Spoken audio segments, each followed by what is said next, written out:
Bonjour, je suis Nina Barouina. Je fais une vidéo tardive ce soir parce que j'ai pensé à quelque chose de très important pour les humains. Vous savez que les humains, la sexualité, c'est important parce qu'elle va dans tout.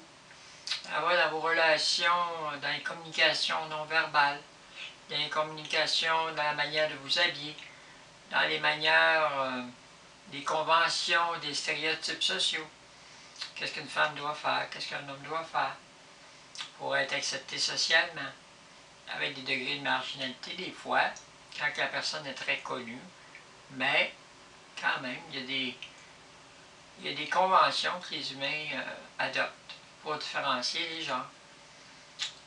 Mais la sexualité, elle est dans la pensée, elle est dans les émotions, elle est dans tout, qui diffère la réalité féminine de la réalité masculine. Les deux principes existent depuis longtemps dans l'univers, le principe positif, le principe négatif. Les deux sont nécessaires, sont opposés. Ils peuvent se détruire comme ils peuvent créer quelque chose. Ça dépend dans quel sens on veut appliquer les principes. Alors, à partir de ça, ce que je veux amener, j'ai parlé de la lumière dans mes autres vidéos. Il faut penser que l'introduction des photons dans l'ADN d'un être humain, on pourrait en mettre dans la sexualité aussi. Ça veut dire qu'on aurait des relations sexuelles qui seraient produites et par le cerveau, et par les sens, et par le sexe génital de la femme et de l'homme. On pourrait modifier l'appareil génital d'une femme, d'un homme, pour qu'il soit différent de ce qu'on a actuellement. Différemment. Selon des chercheurs, des gens, qu'est-ce qu'ils pensent de ça, qu'est-ce qu'on aimerait avoir comme sexe si on avait à le changer pour qu'ils produisent quand même des enfants. Pour qu'il y ait quand même une mitose et une méiose dans la division cellulaire, dans la conception.